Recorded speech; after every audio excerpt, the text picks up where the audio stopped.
There's a plague that's gone out upon this planet. Many plagues. The plague of greed.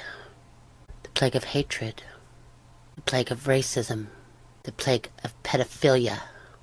The plague of bigotry. People stand divided, left and right, darkness and light. There are those who believe they have a right to lord it over another. Bigotry has run rampant. The seemingly unending spew of filth. They ladle it down your throat and demand that you consume it.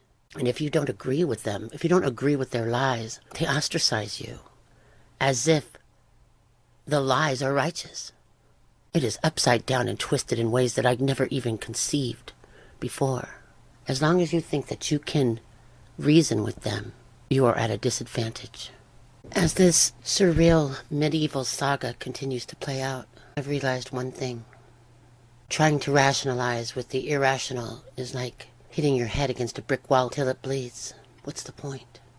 This is where the wicked, the dark side, has an advantage over the children of light. If you're not evil, if you don't long to lord it over another or steal from another, and you don't suffer from jealousy or hate or bigotry or racism, when you don't have those thoughts in your head, then you're completely oblivious to the plots and plans of those who do. Because clearly, when this current administration speaks on freedom, they're not speaking about people to live freely and righteously. They're speaking about freedom from law. They're seeking freedom from righteousness. They want freedom to break all the laws that they can. They want freedom to enslave because, again, this party represents that city that has had its hand in every abominable act since the beginning of this biblical age. For the last 2,000 years, that city has manipulated the entire world one way or another.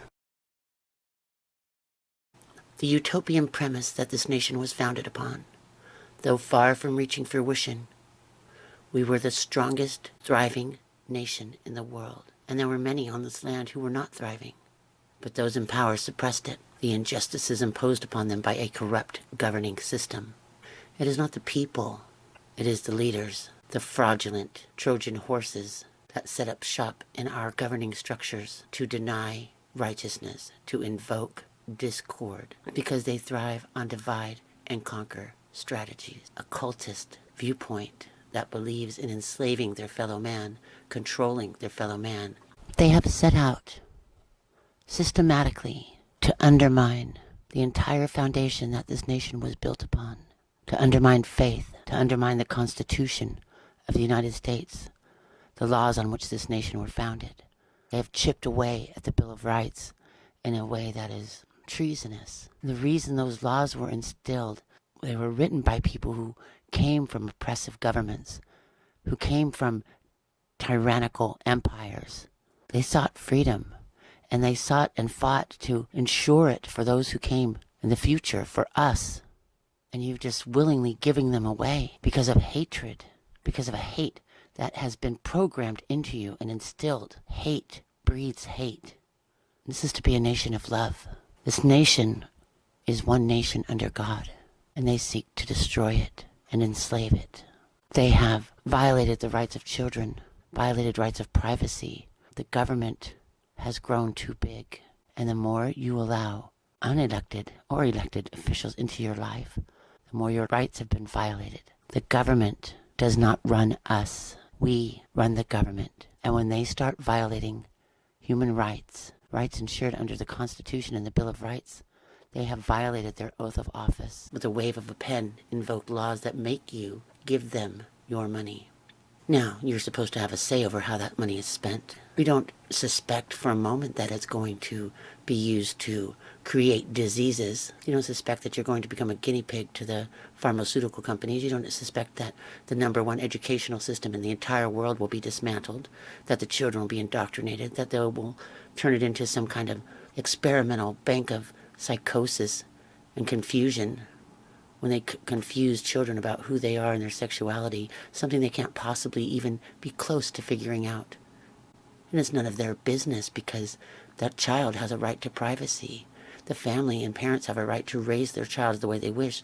The government has violated their oath of office and has violated the rights of that child. Why are these people not in prison? Why is it allowed to continue? There's a jagged little pill out there who's taking no money and seeks no power except for the power to shut these people down and for you to have freedom. The power to end the wars, the power to end the poverty. But right now the enslavers are running our nation, and they're just trying to find a way to maneuver their way into ultimate power because they're deranged and power crazed. And the only thing that threatens them is somebody who comes in to expose them. So he became public enemy number one. You have allowed this to happen because you are unable or unwilling to discern and to stand back and see that those in power do not want to relinquish power. And it has grown out of control. And we need to get these people out of office, and we need to reclaim our nation and our freedom for the sake of our children and grandchildren, for the sake of righteousness, so that our ancestors who fought and died for our freedom didn't die in vain. They are unapologetic psychopaths who invoke hardship and lie and will do anything to stay in power and take what you have, as if there's anything noble or decent about them. These leaders do not want to give up power. Do not let hatred of one person dictate the fate of this nation. Do not let hate determine freedom's fate. There are many, many facets of this world that need to be corrected for righteousness to be established. And righteousness under Almighty God is that the people are taken care of, that there are no unjust judgments, that there are no false accusations, that the corruptors are not in power. We the people must stand as we the people, united, and get rid of these tyrants and these corruptors who wish to enslave all of us.